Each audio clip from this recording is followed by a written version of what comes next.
Well, I think the one thing that discipline definitely does help you with is it helps you get things done. And when you get things done, when you actually do things, you have more success. If you have more success, and sometimes a big part of success is just not being fucking lazy and just doing it. Yeah. That's like 90% of it is just showing up. Get there and start working. Like, you're not going to feel perfect every day. If I only worked out when I felt good, I'd be a fat fuck. Because there's a lot of days I don't want to do it. It's pretty much the same with everybody that actually gets good at something. There's got to be those days you push through. And they're probably going to be more numerous than the days you don't. And so the benefit of discipline in my eyes has always been that through discipline I get things done. Yeah. I always say that I'm like the most lazy, disciplined person I know, because I don't want to do it. Yeah. But I always do.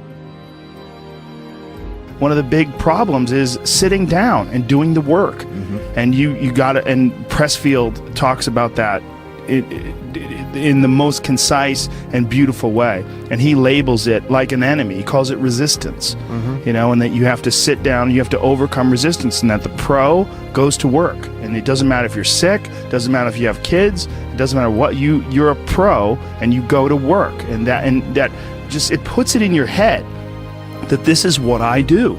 This is what, and you have pride in that. And then when you are in front of that keyboard and you look down at the count, it says, I got 1,000 words today. I put 1,000 words in. You're doing the work. Yeah. And out of that work, gems blossom. Yeah. Little things, but you might have a day where you just write nothing but dog shit. So what? Show up again tomorrow. And tomorrow out of that dog shit, a flower will emerge. You never know. And that's the only way to develop real, to really develop your potential 100% in anything, whether it's as an author or even as a martial artist. There's a lot of creativity in martial arts.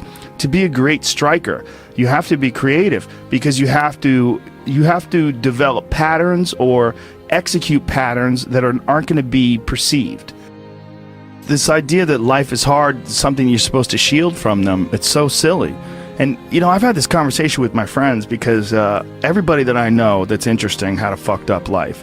But now we have kids, and the last thing we want is our kids to have a fucked up life. So we put our kids in these good schools, we live in these nice neighborhoods, everybody eats healthy, and there's no fucking domestic violence, and everybody seems, it's so different than all of our lives. And we were talking about it. Me and Brian Callen were actually talking about it. Look, we all had fucked up childhoods, and everybody we know had fucked up childhoods. And they're all interesting, but I don't want my kids to be boring, but I also want them to be safe. So it's like, how do you approach that? I mean, I think you get involved. This, what I've chosen to do is get my kids involved in martial arts and give them the opportunity to pursue difficult things, and understanding that through pursuing these difficult things, in accomplishing stuff, you learn something about yourself. You learn that you have this ability inside of you to overcome. Get obsessed with life improvement. Find things that you enjoy doing that are difficult, do them, and get better at them. It seems so simplistic. It seems like a ridiculous, idealistic point of view, but it's effective. Well, you need some amount of pride and some amount of ego to get good at things in the first place, because it's such a counterintuitive notion, because you have to have a belief in yourself. You have to be able, when you start out at jiu-jitsu, you're a white belt. I remember being a white belt and being like, oh my God, I am fucking never going to get good at this. I'm going to suck forever.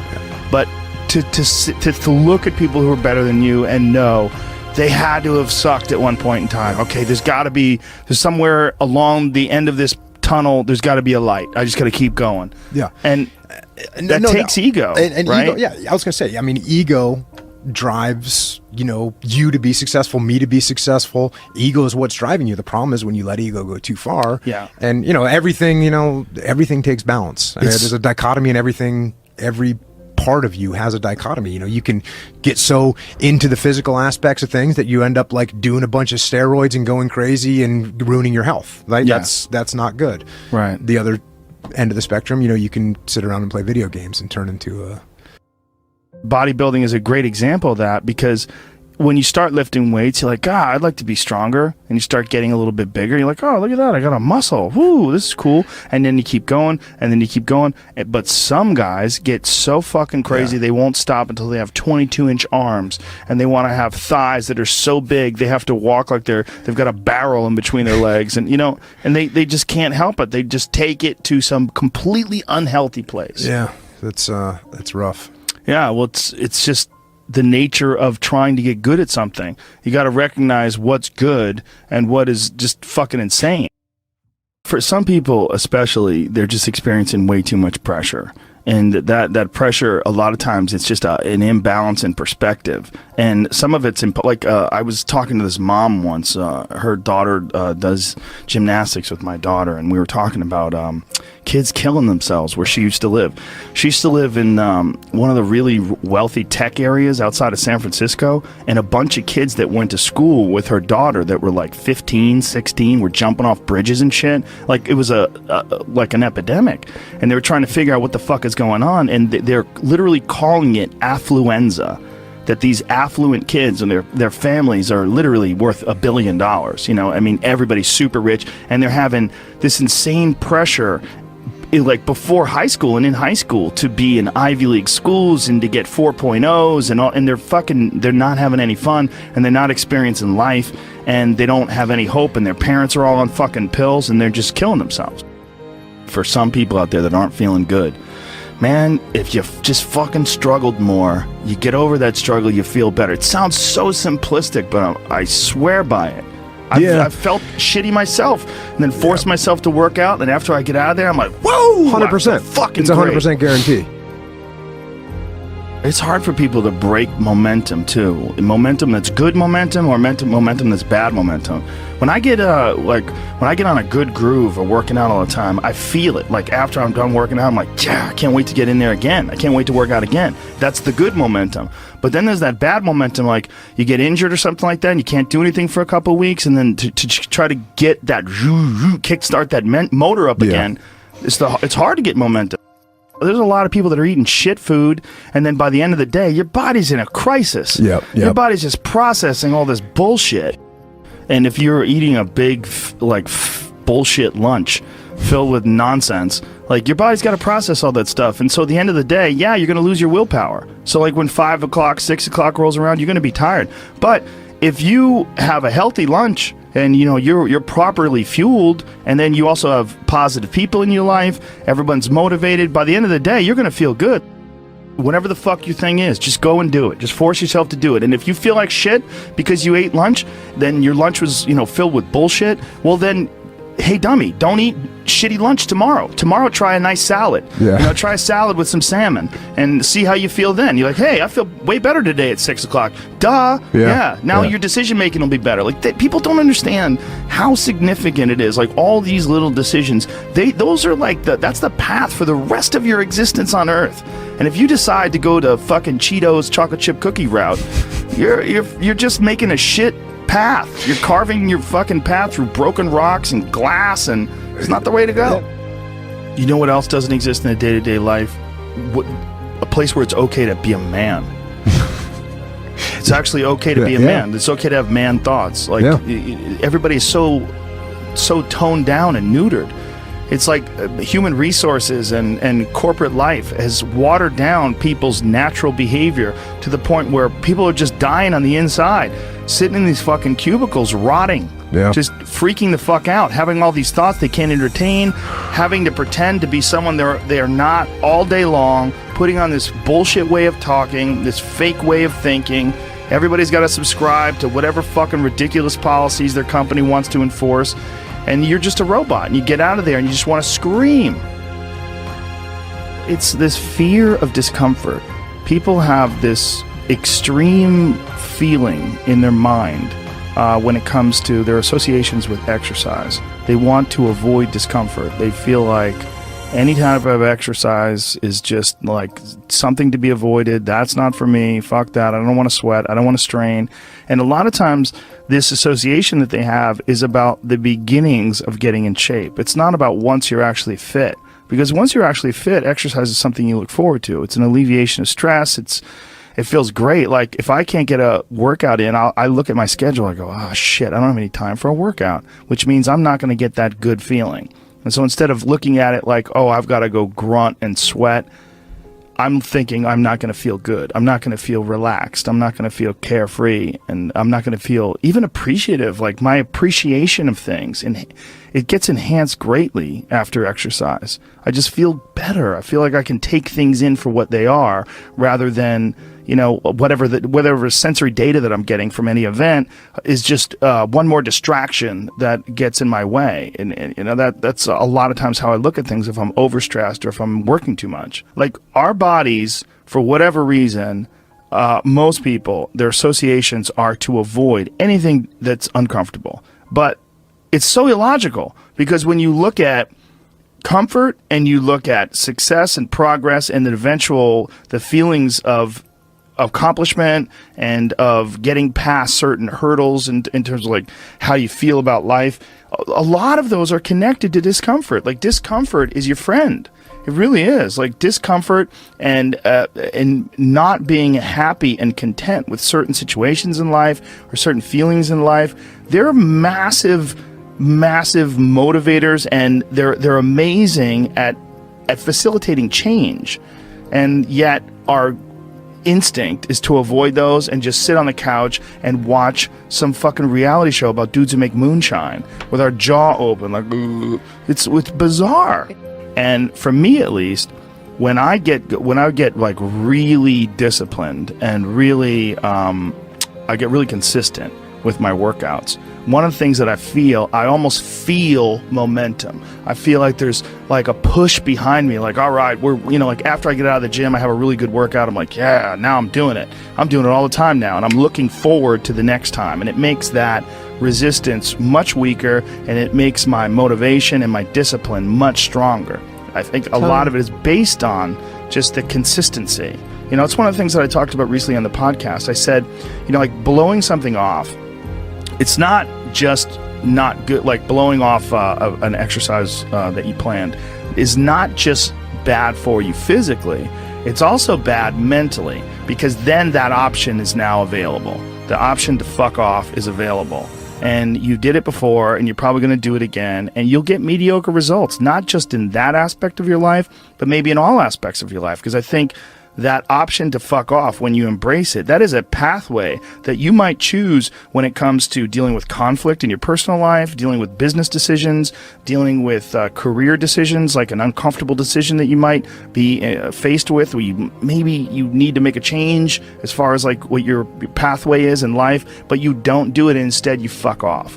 And that the inclination to fuck off, I think, that gathers momentum as well.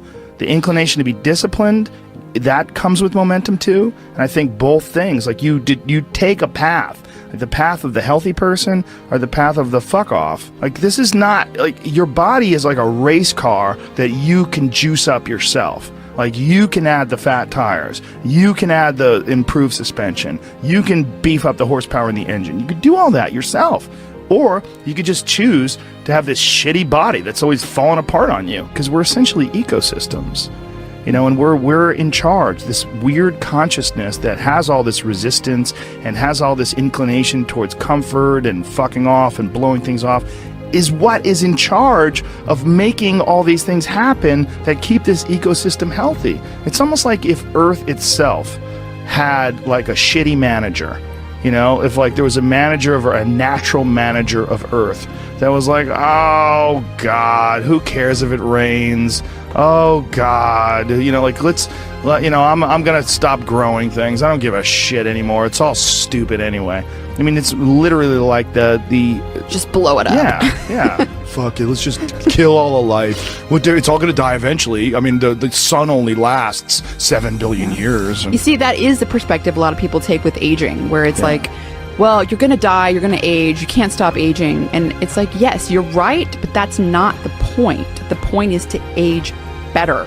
Like, that's the point. The point is to increase your health span, you know, and that is, we know is possible. Like that can, there's some of these like centenarians and super centenarians I've seen that are like over 100 years old, and they're like riding bikes and racing, and it's like, they're old. They are very old. But they're experiencing a very good quality of life. Yeah. And they're experiencing a quality of life that these other people that don't exercise feel, they physically feel their own body diminishing, and they just feel it's inevitable. It is what it is. You're wasting your time. You're out there running around. But no, we're not, because this experience right now, it's not like, no one's under the illusion that you're going to live forever, but you are enhancing the experience that you're currently involved in right now. And you are alive. Right. You are alive. You do experience this life. But do you experience this life optimally? Is it as enjoyable as it can be? And we all know that there's a spectrum for that enjoyability.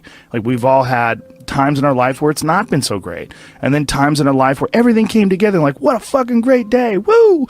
Like, make more of those. Like, you can make more of those. And then the whole thing's better. And I think when that whole thing is better, it affects everybody you touch, everybody that's around you, everybody you come in contact with. And that in turn, I mean, it sounds so grandiose, but in turn can affect the entire race of human beings. I've always wondered if the depression that people see en masse today, there's so much depression that people, I mean, it's a common trait. Like, it's a common condition. Oh, he suffers from depression. Oh, she suffers from depression. Like, oh, he's got herpes, you know what I mean? It's like, it's a common thing. I've always wondered, or I've been wondering more and more recently.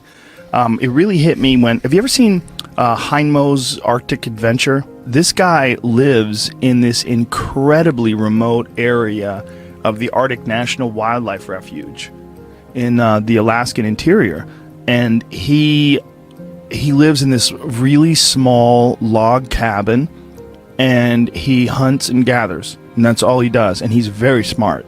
Like, he's not a dummy at all. And he's been up there. He lives with his wife, and he raised children up there, and it's really, really, there's some dark moments in there, because they lived like this from the time, like, when they had children up there, and they lost their 2-year-old baby in a fucking canoe. Like, they tipped over in a canoe and lost their kid. And it's like, it's really intense when they revisit the site and leave flowers. And it was like 30 years ago, and they had several children since then, but this moment is still like this intense moment of loss for them when they lost their baby. But this fucking guy is very happy and very, very smart and very connected and very articulate. And he firmly believes that human beings, when we evolved and developed and were hunter-gatherers, that there's a set of rewards. There's reward systems that are set up inside the human body, inside the very being that we embody, that don't get met in today's society. And that's one of the things that's causing depression. One of the things that's causing this funk that people are in is that we're living our lives, many of us at least, in these very unfulfilling ways, where you're going to this office with artificial light and you're doing something you don't want to do all day long, and then you get home and you're tired. And on top of that, you're eating shit. You're eating potato chips and you're drinking soda, and your body is just like, what in the fuck is this? We're supposed to be out in the fields. We're supposed to be walking up hills. We're supposed to be looking for animals or gathering vegetables. We're supposed to be doing all these things that our body's designed to do. We're supposed to be in nature. Yeah. And nature is like a medicine. Like, it literally is a medicine to you. Like, people that go, you don't have to go hunting, you don't have to go fishing, just go fucking hike, man. Just go hike up to the top of a mountain and look out. You know, there's a reward that you get from that is intensely, like, soul-filling. There's, like, something about, like, when I was in Colorado, and there was this area of Boulder where you drive up one of these roads, and there was this area where you could park. And it was this incredible view, man. And these people just park and just go out there and just look. But you get there and you park and you go, fuck. Because you would see, you're literally seeing the Continental Divide.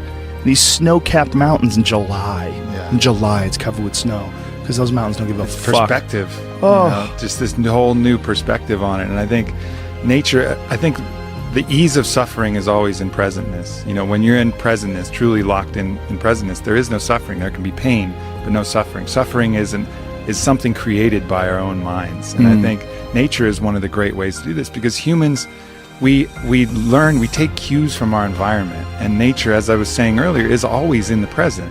You know, there's this natural presentness of all the animals, everything around you.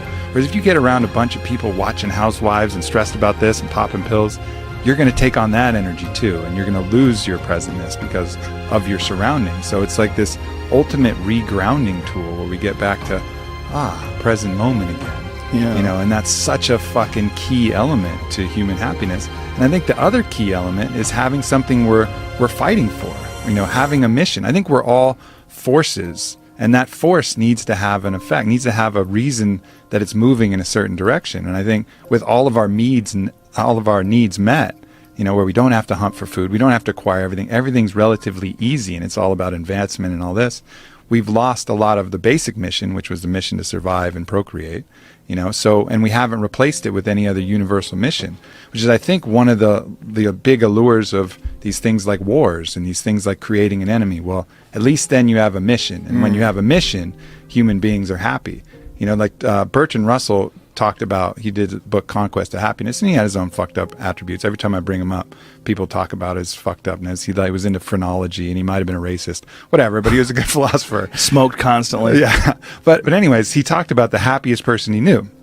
The happiest person he could find was a groundskeeper on a manor who every day woke up and was at war with the rabbits of the grounds. He just declared that the rabbits were the fucking enemy, and he would go out with his gun and he would hunt as many as possible, and he would go morning till night, and he would kill as many rabbits as he could, because it was the rabbits were the ones eating the hedges and the flowers and whatever. So he basically made the rabbits his enemy and struck out every single day to kill as many rabbits as possible. And that dude, according to Bertrand Russell, was happy as fuck. He had a task. He had a task. He had a purpose. You know, he had a mission. My mission is to destroy the rabbits. I used to have a dog like that. Yeah? I had the happiest dog ever. His name was Frank Sinatra. And he was a pit bull that all he lived for was killing lizards. And my house, my old house, not the house I'm in now, but my old house, had this one, it's like on a hill, and there's this one wall where these lizards would run up the wall. And so Frank, I would literally let him out in the morning, and he would fucking bolt out that door. It's like, time to go to war. And he would run and go look for these lizards. And he would stand there, like Eddie Bravo would just watch it and marvel. He'd be like, fuck, man, this dog does this every day. This dog does this every day. I go, this is what he loves to do. And he would go there, and he would have his paws on the wall. And he would, and he would go crazy, and he would jump up and try to grab a lizard, and occasionally he would get one. And he'd be like, fuck yeah. And he would get one, and he would go looking for another one. He would go, and it was a pretty big yard. So he would go wandering around the yard looking for anything else that fucked up, anything else that was slipping. There was constantly, unfortunately, twice I had to take him to the hospital because he got bit by rattlesnakes. Because rattlesnakes were slipping too, apparently. He killed the rattlesnakes, but the rattlesnakes fucked him up. Yeah. He had like a water balloon growing out of the side of his head. Both of my dogs, by the way, that's a real problem if you don't have the money to pay for the serum. It's super expensive. It was several $1,000s to treat them for this rattlesnake venom, anti-venom shit. It's like, I was like, man, what if I was poor? What if... that's a whole fucked up system. Like, they inject horses with the venom, and then they like get the antibodies from the horses. It's like this archaic system. I think my friend Donald Schultz is working on, he's a big snake handler guy. He's working on ways to innovate around that, because it's kind of like a real backwards system that they have, how you get anti-venom. Well, a horse will survive, so let's just fucking sort of put the venom in there, and then we'll get the antibodies from the horse, and then, you know, it's a weird thing how they do it. Yeah, well, that's a real problem with people that are vegans. If you're a vegan and you don't use any animal products and you get bit by a rattlesnake, you got two choices. Compromise your morals, or that's a wrap. Yeah. You know? But this dog was so goddamn happy. He had missions. Yeah. You know, he would go out of that yard and he wasn't bored. He was like, please take me for a walk. Come on, man. He was like, see you, dude. I'd open that door. He was gone. He just had his little mission. And I think you can see that in the people who are the most unhappy. They seem aimless. They're like, what am I here for? Why am I doing this? Nothing makes sense, you know? And I've even felt it in my own life when, you know, I know what my mission here is. My mission is to expand human consciousness, to help people be happy. Like, that's really what I find my greatest purpose in. But every once in a while, I'll get this kind of like fuck people attitude. Maybe someone said some fucked up shit, and I'm like, man, people fucking suck. Fuck people. And then at that moment, that's when I'm actually depressed. You know, because I've lost my mission. instead of having a mission like, yes, my mission is human consciousness, all of a sudden it's like, fuck people, fuck that mission, they'll figure it out. And then I'm depressed because I've lost my purpose. It's very hard to rise above, like literally, when something like that happens and realize like, oh, you're encountering one diseased individual. You got to look at the mass of humanity. Like when you encounter one diseased individual, it's so like this guy who shot up that nightclub in Orlando. You're looking at one diseased individual, and if you say, man, people fucking suck, look at what they did. Well, look at how many people that are responding with rainbows on their Twitter pages and love and all the best wishes to those folks that got killed and all that. I mean, I was looking at this guy's page who's an animal lover who was organizing people to go to the homes of the victims and see if they have pets that are trapped. You know, there's beautiful people out there. Yeah, there's a lot. There's more beautiful people. This is without a doubt not just the safest, the easiest. This is the happiest time in terms of like being able to like reach out and send love to people and have people send love to you. But just occasionally you run into cunts. Yeah, no doubt. And the cunts itself, man. But the beauty is out there too. It's just not as dramatic and it doesn't impose upon us as forcefully. But if we just look, it's around all the time. We run into good people all the time. But you just make eye contact with that good person or that kid who's just looking at you and just creeping with that little smile, and you're like, oh yeah, the good of humanity, the fact that we really are love being expressed outwardly all the time, and it's just these other delusions that get in the way of that. Well, we're oddly attracted to negativity too. It's almost like we look at negativity online or that you run into as like a possibility of war. Like, you have to look out, there's fucking drums beating. God damn it, there's an army on the background. They're coming. But, it's like this real impulse to sort of batten down the hatches. When really it's just some fucking 36-year-old loser sitting in his parents' basement, farting and smelling his own farts and angry online. I mean, that's really what a lot of you're dealing with. You're dealing with, like, really sick people. Like, people that have just, for whatever reason, they've not found their path. They've not found any happiness. They've not found any fulfillment. They haven't found any growth. They're just stifled or rotten in some sort of a weird way. It just hasn't really worked for them. Yeah. And so they're lashing out. They're lashing out at the world. And you run into one of those and you're like, people suck. Yeah, and that's the initial response, and then the more conscious response is to look at them and have compassion for that person. Yeah, that's hard to do, right? That is hard to do, and our system isn't based upon that. Even if you look at the U.S. penal system, it's very much about punishment. Whereas if you watch that documentary that Michael Moore did, Who to Invade Nest, where they go to Norway, they have a whole different idea of what the penal system is for. It's about restoring human dignity and cultivating a change, really making change in the person. It's not about punishment. It's about actually changing that individual so he doesn't do it again. And then you look at the recidivism rates between our prisons and Norway's prisons, and they're just dramatically different. That impulse to punish immediately, is not the healthiest impulse. That's just going to create more issues down the road. You're not rehabilitating anybody. You're just taking even more broken people and putting them out in the world and hoping they're not going to do the broken things. Well, it's not going to fucking work. The right impulse is always that compassion and looking to see, as if that was you, how all of these fucked up elements of the world and choices. I'm not overriding the fact that they had choices in all this. They're not free of guilt. But look at that like this is the person that just made some bad choices and had some tough shit to deal with and couldn't overcome it. The resistance in the video game was higher than his skill set, and he wasn't able to choose to work and choose to the positive elements that would allow him to overcome it. Yeah, see that. It's also Norway's dealing with far fewer people. That's true. And that's a good thing for them. And it's also they don't have that conquerors mentality that we have. So we're so wrapped up in success and also in punishment. I mean, that is a big aspect of our culture, like punishment. And I mean, like when anybody does anything wrong online, the amount of people that feel like it's their job to shame that person and embarrass that person and insult that person, it's pretty crazy to watch when something goes down. It's all so counterproductive, and I see that in the people shaming people for appropriation, right? So let's say, for example, someone wears a headdress at a fucking festival, right? They're probably they're not doing it to mock the Native Americans, most likely. It's probably like a mild appreciation and interest. I think this looks cool. I'm in a place and then all of a sudden they get all this intense hate and shame and and putting all of this stuff, all of these intentions on them that weren't true. Again, going back to my point about morality, it's not about the act, it's about the intentions of the act. But right now we make it all about the act. Oh, you wore this headdress, that means you're insulting thousands of years of Native Americans, you're oppressing, you're appropriating. Like, no, I fucking wasn't. I was wearing a fucking headdress. But then all of a sudden that imprint will create trauma, and that trauma will have a poisonous impact that will make them feel weird and make them want to do that to other people. So it's like you're injecting someone with a hate virus, that they're going to then pass on to other people rather than doing the opposite, spreading the love herpes, where it's this contagious positivity that goes the other way. And we have those choices with how to deal with people, but more often than not, we come with this thing to punish and create more trauma, which triggers their own self-judge and their own self-hate, lowers their own self-love, and then they're going to pass that off to kids, family members, people around them. There's just two sets of dominoes that we can choose to take either path.